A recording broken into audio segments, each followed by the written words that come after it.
때부터 오늘 우리 추수감사절 예배를 드립니다. 지난 한 해 동안 하나님께서 주신 많은 축복을 헤아리고 감사하면서 드리는 예배입니다. 오늘 저희들은 시편 126편의 말씀을 읽고 그리고 은혜를 나누고자 합니다. 시편 126편은 6개 절로 되어 있습니다. 짧게 되어 있습니다. 그래서 한번 읽으면 쭉 우리 눈에 들어옵니다. 이게 시로 되어 있는데요. 시에 대한 남다른 감각이 없다고 하더라도 이 시편을 쭉 읽어보면 우리에게 떠오르는 이미지가 있습니다. 시인이 활짝 웃고 찬양 드리는 그런 모습을 볼 수가 있습니다. 3절 하반절에 이렇게 나와 있어요. 우리는 기쁘다 라고 그렇게 한국말로 되어 있는데요. NIV에 보니까 We are filled with joy 그렇게 나왔습니다. joy, 기쁜데 그 기쁨이 이렇게 가득 찼다 라고 그렇게 노래하는 것을 알 수 있습니다. 너무나 좋아갖고요. 입에 웃음이 가득하대요. 그러니까 입에 웃음이 가득하다는 얘기는 얼굴 전체가 다 웃는다는 그런 것 아니잖아요. 그런 거잖아요. 너무나 좋아갖고요. 입술에 찬양이 있대요. 그 말은 뭐냐면 막 입으로 찬양을 드린다라는 그런 것을 연상할 수 있습니다. 그래서 우리가 이 시를 쭉 읽어보면요. 한 시인이 있는데 그 사람이 막 너무나 좋아서 웃음이 가득하고요. 너무나 신이 나가지고 하나님께 찬양 드리는 그런 모습을 떠올릴 수 있습니다. 왜 이 사람이 이렇게 기쁠 건가? 그런 질문이 생기는데요. 그 질문의 대답은 곧 나옵니다. 1절에 보면 이렇게 나와 있습니다. 포로들이 돌아왔기 때문이라고 합니다. 1절에 보니까 여호와께서 시온의 포로를 돌려보내실 때라고 그렇게 노래합니다. 여호와께서 포로들을 돌려보냈는데 시온으로 돌려보냈다. 그것 때문에 우리가 기쁘다. 그때 마음속에 즐거웠다라고 노래하고 있습니다. 시온은 그 다윗이 왕이었을 때 사용했던 그 성 고기를 이렇게 가리킵니다. 오늘날 예루살렘 성에 가보면 남쪽에 이제 예루살렘 성 남쪽에 이제 조그맣게 있었습니다. 그러다가 나중에는 예루살렘 성 전체를 가리키기도 하고요. 또 어떤 때는 이스라엘 전체를 가리키기도 합니다. 그러니까 시온이라고 말하는 데가 어딘가라고 그 때에 따라 문맥에 따라 다르긴 하지만은 오늘 이 본문에서 분명한 건 뭐냐면 외국에 갔던 사람이 끌려갔던 사람이 다시 이스라엘로 돌아왔다. 그런 내용을 말하고 있습니다. 이스라엘 백성들이 바벨론 포로로 잡혀간 적이 있습니다. 기원전 587년에 바벨론이 남유다를 쳐들어와서요. 그냥 다 성벽도 무너뜨리고 성전도 무너뜨리고 사람들을 볼모로 잡아갔습니다. 특히 왕족과 귀족의 자녀들을 볼모로 잡아가서요. 바벨론에 이렇게 데리고 갔었습니다. 그리고 난 다음에 한 50여 년이 흐르고 난 다음에요. 기원전 538년쯤 됐을 때 페르시아라는 나라가 등장해갖고 바벨론을 무너뜨립니다. 그 왕 이름이 고레스인데 이 고레스 왕이요 바벨론을 무너뜨리고 바벨론에 잡혀왔던 포로들이 다 돌아가도 좋다고 그렇게 칙령을 내렸습니다. 그 덕에 바벨론에 잡혀있던 포로들이 이스라엘로 돌아올 수 있었습니다. 이 사람들이 한꺼번에 쫙 돌아온 것이 아니고요. 100년에 걸쳐서 구약학자들에 의하자면 100년 동안 4차례에 걸쳐서 돌아왔다고 합니다. 아마 이 시인은 오늘 시편 126편을 지은 시인은 그때 같이 돌아온 사람이거나 아니면 그 시절에 예루살렘에 있어서 돌아온 것을 경험했던 그런 사람입니다. 근데 이거 말하는 걸 봐서는 4차례에 걸쳐서 왔을 때 아마도 이 시인은 첫 번째 혹은 두 번째 그때 돌아왔거나 아마 그 시절에 예루살렘에 있었던 것 같습니다. 왜냐하면 나중에 보면 또 돌려보내라고 그렇게 노래하기 때문입니다. 어쨌든 분명한 것은 이 사람이 언젠지는 모르지만 확실히 모르지만은 포로로 잡혀갔던 백성들이 돌아올 그 무렵에 첫 번째나 두 번째 그 무렵에 예루살렘에 있었던 것이고요. 그것 때문에 마음에 기쁨이 가득하여 기분이 좋다 이게 아니라 feel 됐다 막 가슴에 기쁨으로 가득 찹니다. 얼마나 좋은지 꿈꾸는 것 같았도다라고 그렇게 노래하고 있습니다. 1절 하반절에 적혀져 있어요. 여호와께서 시온의 포로를 돌려보내실 때 우리는 꿈꾸는 것 같아. 그냥 좋다는 게 아니라 막 꿈을 꾸는 것 같이 좋다라고 그렇게 노래하고 있습니다. 그런데 이 시인이 처해져 있는 상황을 염두에 두고라면 좋은가? 그렇게 돌아왔을 때 좋긴 좋다. 근데 정말 그렇게 꿈꾸는 상황이었을까? 라는 그런 의문이 듭니다. 약간 의아스러운 생각이 듭니다. 왜냐하면 포로들이 돌아왔을 때 이스라엘의 상황은 그렇게 막 좋아서 펄쩍펄쩍 뛰고 꿈꾸는 것 같은 그런 상황은 아니었기 때문에 그렇습니다. 그때 상황은요, 기뻐할 일보다 불평하고, 그리고 이렇게 좀 불평하고 좀 이렇게 많이 울분 같은 것들이 있는 그런 상황이기 때문에 그렇습니다. 바벨론 포로로 잡혀갔던 사람들이 대개 왕족이나 귀족의 자녀들이었습니다. 다른 말로 하자면 나중에 이스라엘의 지도자가 될 사람들이 잡혀갔습니다. 그래서 그 사람들이 바벨론에 가서도요, 그 육체적으로는 좀 편하게 있었을지는 모르지만은 정신적으로나 영적으로는 그렇게 마음이 편하지 않았습니다. 하나님이 계시다면 왜 이런 일이 벌어졌을까? 앞으로 이스라엘은 어떻게 다시 회복할 것인가? 이런 것들에 대해서 굉장히 많이 고민하게 됐습니다. 마음속에 부담감을 가지고 그 속에 살아가고 있었습니다. 그러다가 돌아오고 나니까 이스라엘을 다시 회복시켜야 된다는 그 거룩한 부담감을 가지고 일을 추진합니다. 성벽을 다시 재건하려고 하고요. 성전을 다시 재건하려고 하고요. 이스라엘 공동체가 어떻게 하면 하나님 보시기에 거룩한 공동체가 될까라는 것을 해가지고 막 그렇게 굉장히 애를 쓰는 모습을 보게 됩니다. 그런데 그런 노력들이요 제대로 이루어지지 않게 돼요. 에스라, 느헤미야에서 보면 이제 그 장면들이 자세히 나오는데요. 실제로 그 이스라엘에 있었던 사람, 바벨론을 가지 않고 남아있었던 사람들이 그렇게 바벨론에서 돌아온 사람들이 갖고 있던 비전이나 열정에 동의하지 않습니다. 그래서 니들 왜 그러냐 이런 식의 태도입니다. 한편 이스라엘 주변에 있던 나라들도요, 이스라엘이 그렇게 다시 이렇게 일어서는 것에 대해서 좀 불편한 모습을 갖고 있었습니다. 왜냐하면 그 나라가 또 나중에 강대국이 되면 자기네 나라는 게 별로 좋은 게 없거든요. 그래서 이스라엘 주변에 있는 다른 나라들도 많이 반대하고 있었습니다. 그래서 바벨론에서 돌아온 사람들은요, 비전을 가지고 열정을 가지고 신앙심을 가지고 다시 이스라엘을 재건하고 싶은 마음이 참 많았지만은 여건이 그렇게 허락하지 못했습니다. 그래서 첫 번째 돌아왔어도 두 번째 돌아왔어도 별 사건이 없는 이런 식으로 첫 번째, 두 번째 그룹에게는 이런 상황을 맞게 됐어요. 그래서 그 사람들은요, 가슴이 답답하고 미칠 지경이었을 확률이 굉장히 높습니다.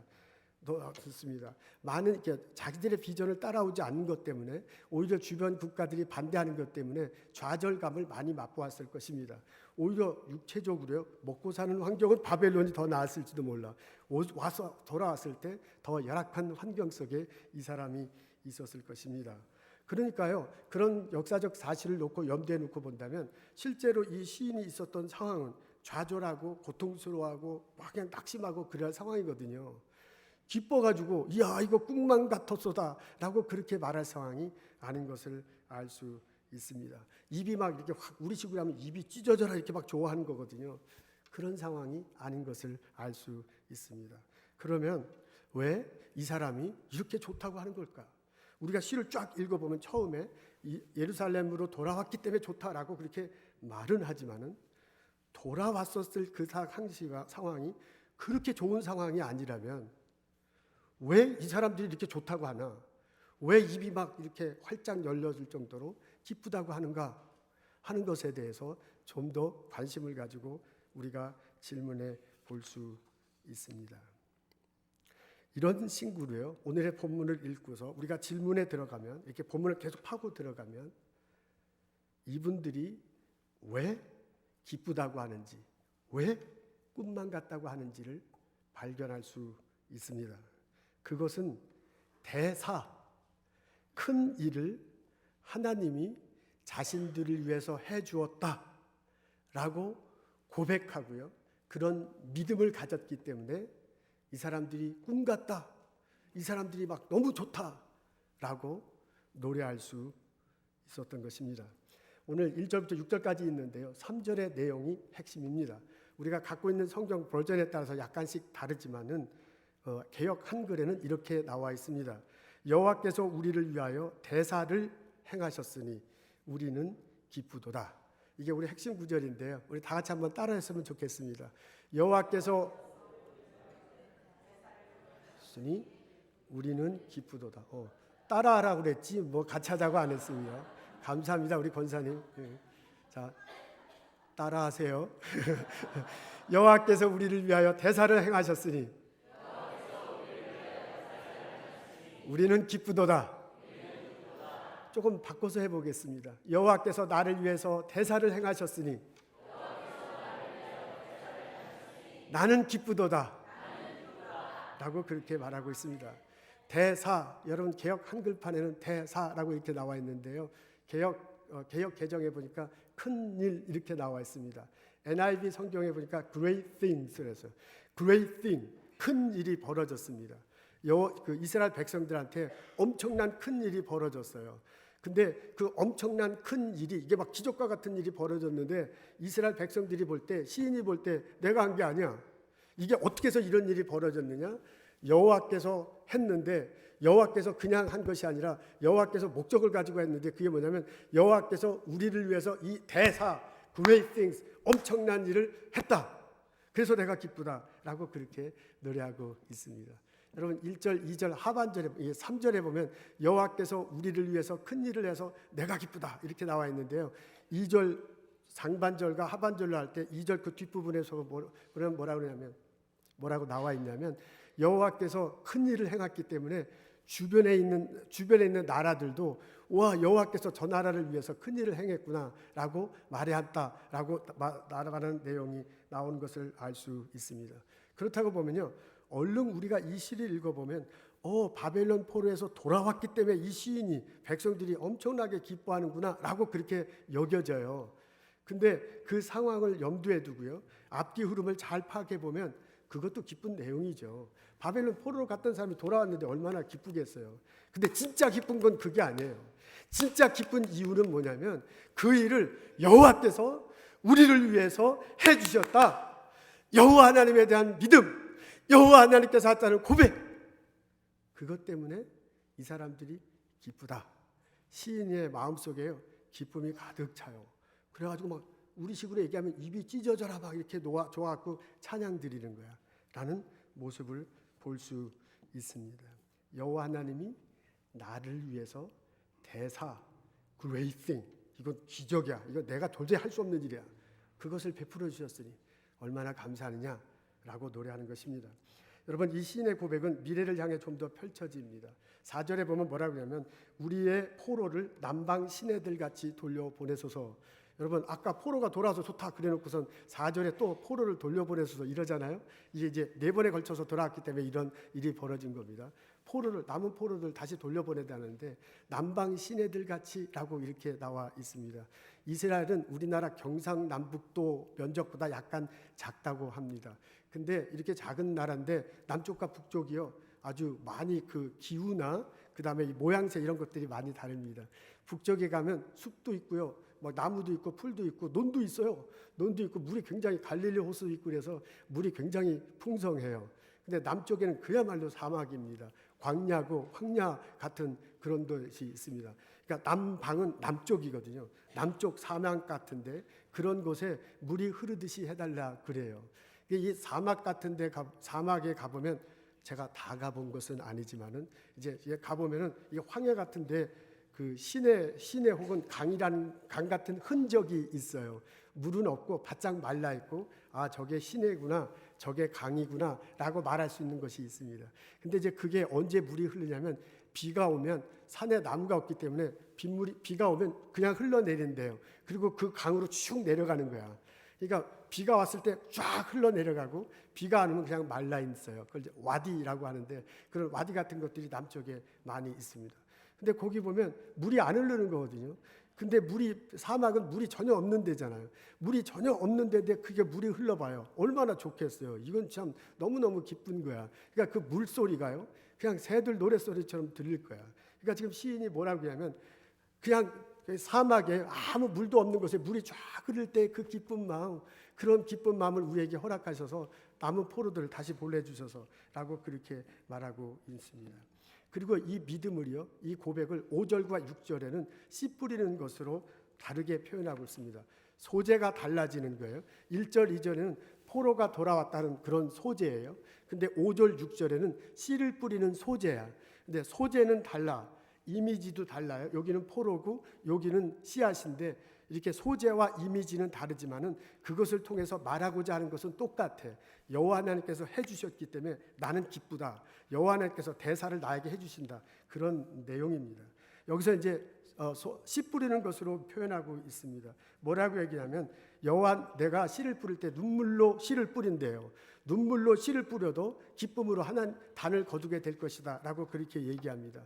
그 정도가 아니라 씨를 뿌리러 나가기 전부터도 그냥 고통스러워. 그래도 나중에 기쁨의 단을 거두어서 갖고 오게 될 것이다. 6절에는 좀 더 이렇게 좀 더 적극적으로 표현되고 있습니다. 그래서 5절과 6절에 보면 여호와라는 단어가 안 나와요. 대사라는 단어도 안 나와요. 그렇지만 우리가 1절부터 쫙 읽어왔기 때문에 1절부터 4절까지 여호와라는 단어가 쭉 나와 있고요. 그 여호와가 대사, 위대한 일을 해줬다고 고백한 것을 들었기 때문에 5절과 6절을 보면 씨를 뿌리고 난 다음에 그 결실을 맺게 하는 그런 놀라운 일, 그 대사를 여호와 하나님께서 내게 해주실 거다라고 그렇게 고백하는 것을 알 수 있습니다. 그래서 나는 기쁘다. 그래서 나는 좋다는 거예요. 여러분 시편 126편은 6절로 되어 있는데 시제가 각각 다릅니다. 1절과 2절은 과거로 되어 있고요. 3절은 현재 부사로 되어 있고요. 4절은 현재형이에요. 그 다음에 5절, 6절은 미래형으로 되어 있습니다. 여러분 느껴지시죠? 과거에서부터 현재로 미래로 흘러가고 있어요. 과거의 포로들이 돌아왔다. 얼마나 기쁜가. 지금 그것을 생각하니 참 기뻐요.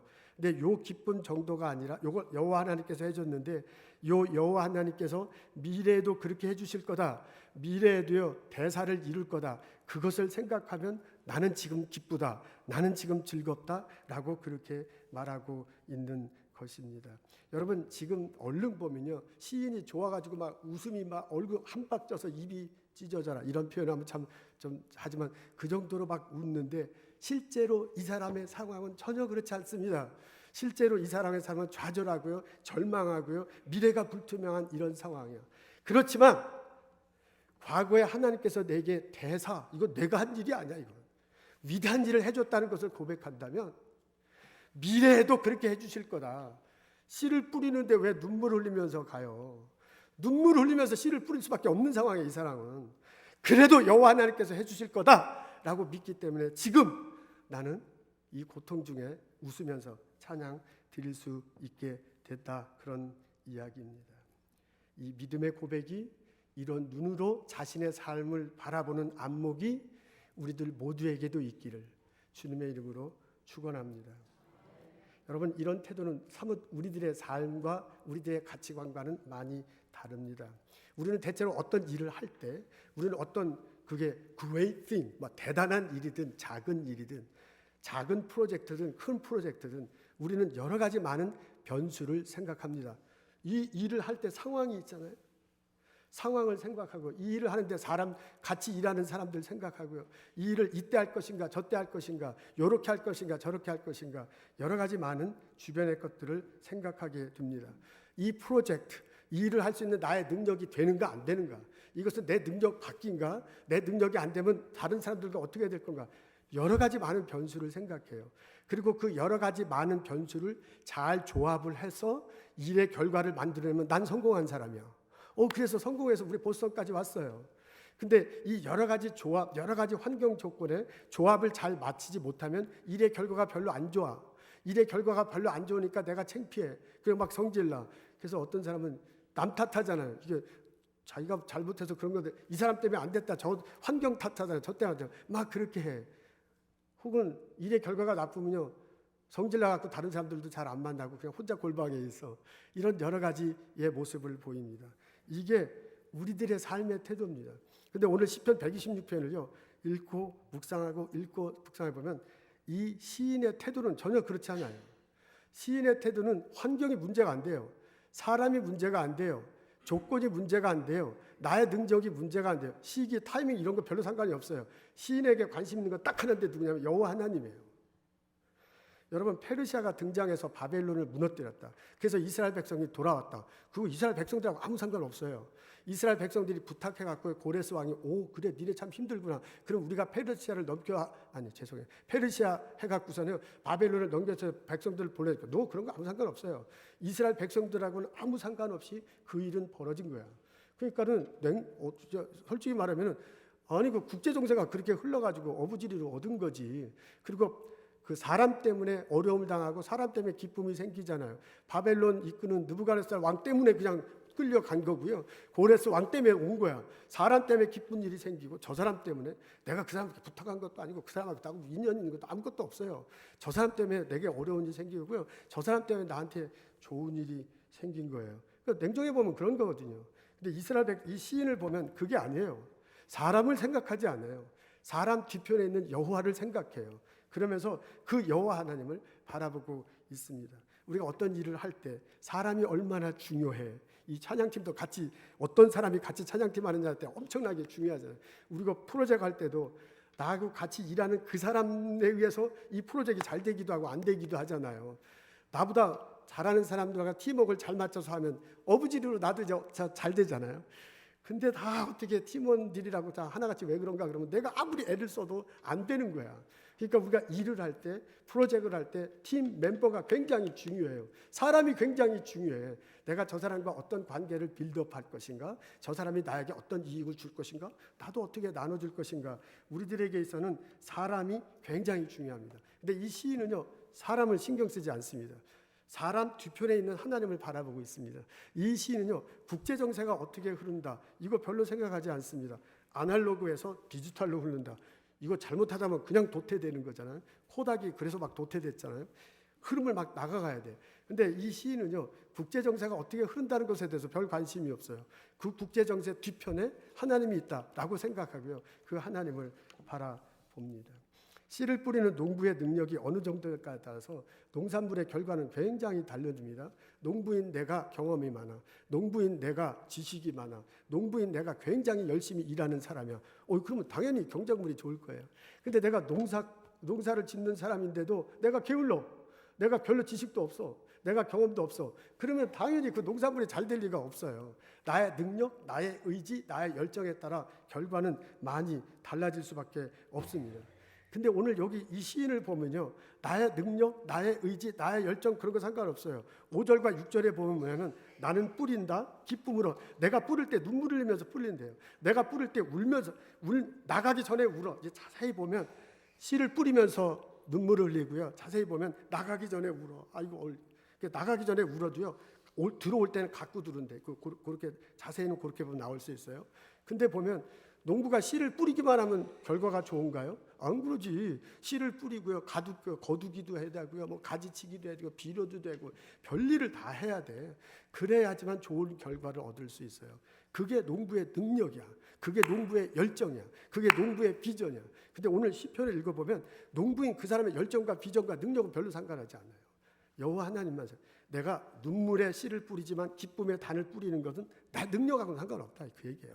그러니까 내 능력 뒤편에 있는 여호와 하나님을 보고 있습니다. 그 여호와 하나님이 기쁨의 단을 구하게 할 것이다. 여러분, 광야의 와디, 광야 와디, 아까 메마른 게 그 와디라고 그랬잖아요.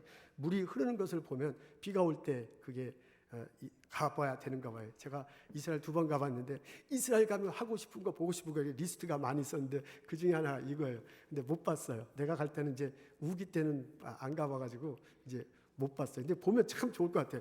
야, 아무 물이 없는데 그냥 쫙 물이 흘러가면 얼마나 신이 나겠어요. 근데 아무 때나 간다고 그걸 보는 게 아니고 비가 오는 때에 가야 보는 거예요. 와디라고 그래서 아무 때나 보는 거예요. 때를 맞아야 돼요. 때가 딱 맞아야 여기 쫙 볼 수 있는 거예요. 뭐 이런 비유를 들어도 되는지 모르지만 주식이 올라갈 때 있고 내려갈 때 있다면서요. 뭐 저는 전혀 모르지만 올라갈 때 팔고 뭐 내려갈 때 사는 거라면서요. 나는 하지도 않지만 나 같은 사람은 아마 올라갈 때 올라갈 때 사고 내려갈 때 팔 거야. 그러니까 이게 때를 잘 맞춰야 되잖아요. 그런 거하고 굉장히 때가 타이밍이 우리들한테는 일을 할 때 엄청나게 중요해요. 근데 이 시인을 가만히 읽고 이 사람이 어떤 가치관을 가지고 어떤 고백을 가지고 사느냐 이렇게 가만히 보면 이 사람은 타이밍에 상관이 없어. 때를 주관하는 거, 내가 머리 굴려갖고 때를 맞춘다고 생각 안 해. 이 광야에 물이 흐르는 것은 하나님에 달려있다. 때 너머에 있는 하나님을 고백하고 있습니다. 그래서요, 시인은요, 나는 기쁘다, 나는 좋다라고 얘기하는데 이 사람에게는요, 하나님에 대한 무작정한 신뢰, 하나님에 대한 전폭적인 고백이 있는데 그 전폭적인 고백 때문에 환경을 바라보지 않습니다. 사람을, 타이밍을, 여건을 그런 거 별로 중요하게 여기지 않아요. 그 너머에 계시는 하나님께서 함께 하신다라고 그렇게 고생하고 말하고 있습니다. 여러분, 이런 태도는 세상 물정을 모르는 태도입니다. 여러분, 이런 태도는 무식한 태도입니다. 여러분, 이런 태도를 가지고 있으면 절대로 성공할 수 없습니다. 우리는요, 사람이 누군가가 너무너무 중요해요. 타이밍이 어떤가가 너무너무 중요해요. 내 능력이 어떤가가 너무너무 중요해요. 우리가 어떤 환경에서 일을 하느냐가 너무너무 중요해. 그래서 그걸 잘 짜맞춰가지고 거기에 융합현상이 일어나고 좋은 결과가 나는 성공한 사람이야. 근데 이 사람은요, 그렇지 않아요. 이 사람은 뭐라 하냐면 오직 여호와 하나님에게만 초점을 맞추고 있습니다. 하나님이 이 세상을 주관하신다. 하나님이 이 세상을 만드시고 이끌어 가신다. 고백하고요. 하나님을 바라보고 있습니다. 환경, 때 자신의 주변 사람, 자신의 능력도 별로 바라보지 않습니다. 그 뒤에 계시는 하나님을 바라보고 있는 것을 알 수 있습니다. 그분이 가게 하시면 간다. 그분이 서게 하시면 선다. 그분이 일으켜 세우면 난 일으켜 선다 라고 고백하는 것을 볼 수 있습니다. 그래서 여호와 하나님이 계신다면, 그렇게 고백한다면 잘 돼도 좋고 못 돼도 좋아요. 그분과 함께하는 거라면 남들과 비교해서요, 적어도 괜찮고 많아도 괜찮아요. 그분과의 관계가 유지된다면요, 있어도 좋고 없어도 좋아요. 그분이 모자란 거 채워주실 것입니다. 필요한 것을 보태주실 것입니다. 이것도 저것도 내게 없으면 공평하시는 하나님인데, 합력해서 선하게 이루시는 하나님인데, 하나님께서 무엇인가 나를 위해서 준비했을 것이다. 그것으로 나를 채워주실 것이다 라고 이렇게 믿고 있습니다. 그래서 이 사람이 이렇게 노래하는 거예요. 이 사람의 환경은 좌절하고 불평하고요, 앞날이 암울한 그런 상황이에요. 그럼에도 불구하고 여호와 하나님이 계시다. 그분이 나와 함께 하신다. 그분이 이제까지 대사를 행하셨으니 앞으로 나를 위해서 대사를 행할 거다 라고 고백하고 그 암울한 상황에서 기쁨의 노래를 부르고 있습니다. 이 고백과 이 찬양이 우리의 것이 되시기를 주님의 이름으로 축원합니다. 여러분, 3절에 보면, 4절에 보면 포로를 다시 돌려보내소서 이렇게 한국말로 되어 있는데요, 영어를 읽는 분도 갖고 있는데 우리 거기에 보면 restore라는 단어가 나와요. 4절에 보면, 영어로 보면 포로라는 그런 단어가 안 나와요. 근데 구약학자들의 말하면 그 4절에 우리 한국말로는 포로를 다시 돌려보내소서라고 이렇게 표현했는데요, 그게 사실 좀 더 이게 예언서에 자주 나오는 표현이에요. 근데 그 예언서에 나올 때 앞뒤 문맥에 따서 하자면은 포로를 다시 돌려보내소서, 그거보다는 우리를 회복시켜 주옵소서라고 번역하는 것이 더 그 용법에 맞대요. 근데 여기 126장 앞부분에 포로라는 단어가 나왔기 때문에 포로를 돌려보내소서 이렇게 말한 거래요.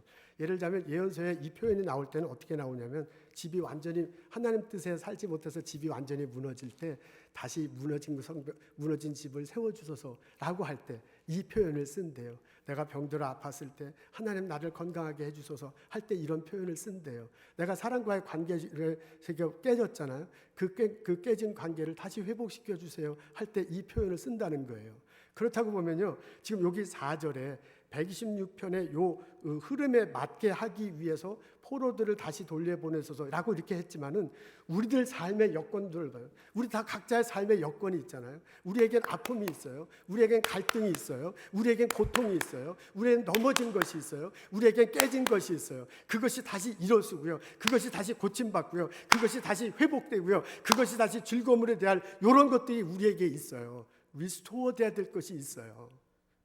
바로 그런 상황하고 똑같다 그런 얘기입니다.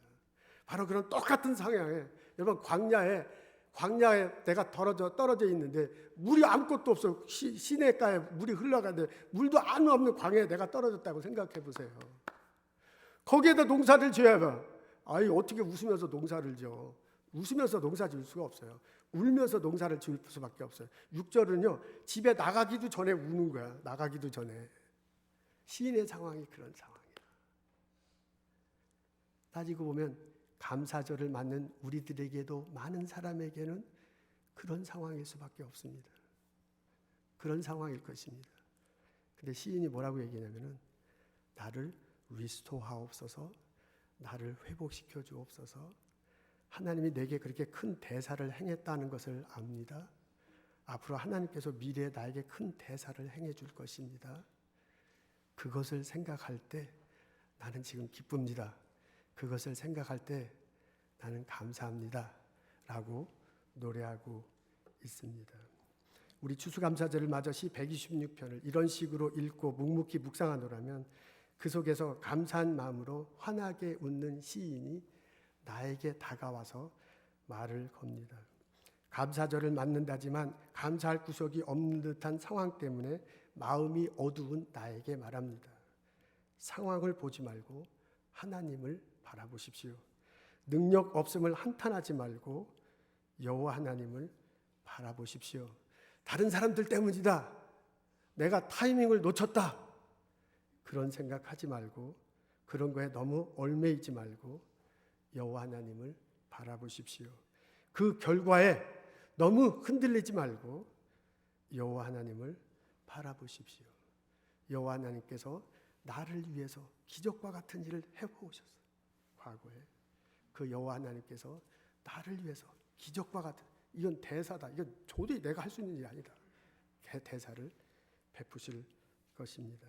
우리가 그 신의 믿음을 마음에 품으면 지금 어려운 시기를 지나지만, 지금 별반 가진 것이 없지만, 아무것도 없지만 기쁨을 품고 과거에 대해서 감사하고 기쁨을 품고 미래에 대해서 희망을 가질 수 있습니다. 제가 동영상 하나 보려고 하는데 준비가 되는지요?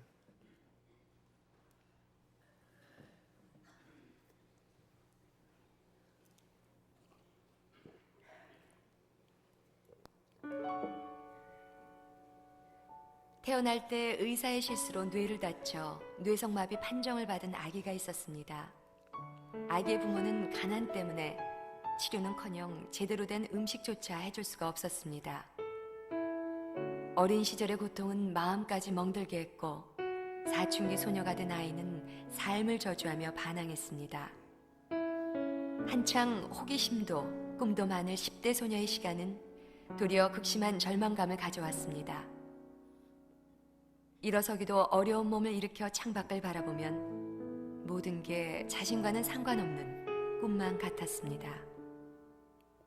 아무도 없는 빈 방, 소녀가 부르짖을 대상은 하나님뿐이었습니다.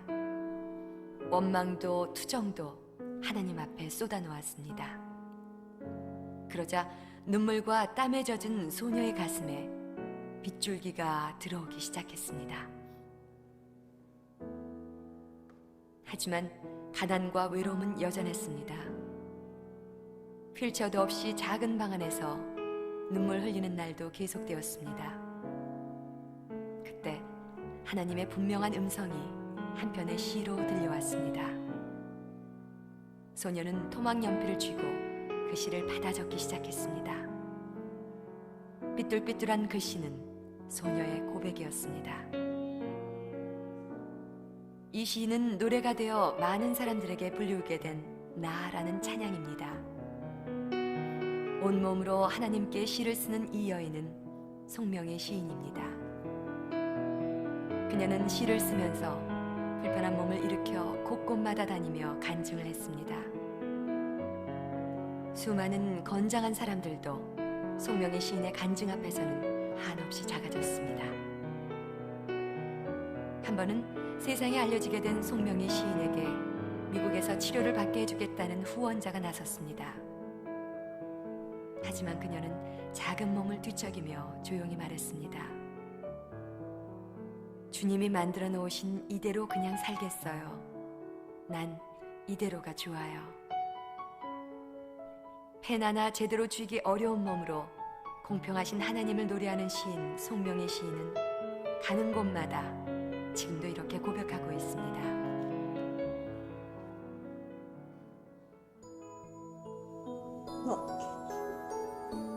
이를 가야 하는 게 그냥 모르고 싶어요.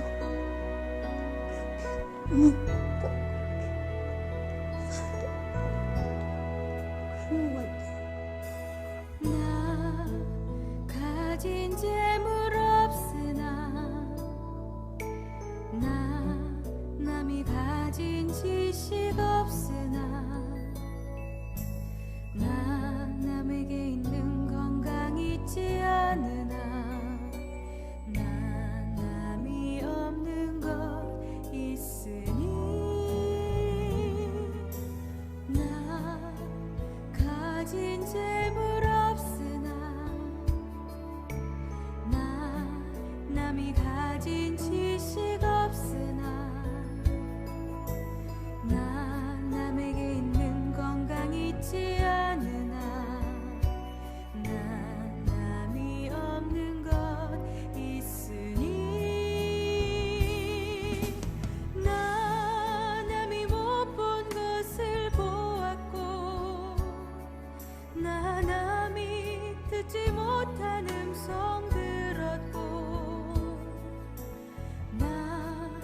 남이 받지 못한 사랑받았고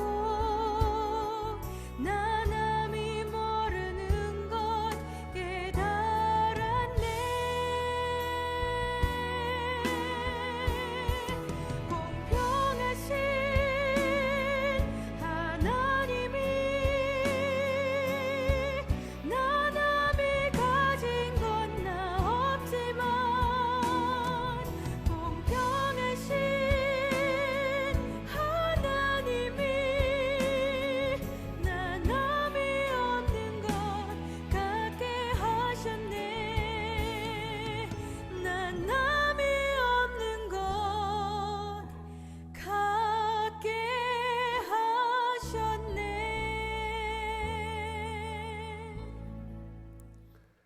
내가 지금 어떤 상황에 있더라도 오직 여호와 하나님을 바라보십시오. 그러면 지난 일들에 대해서 하나님께 감사할 수 있습니다. 내가 지금 어떤 상황에 있더라도 여호와 하나님을 바라보십시오.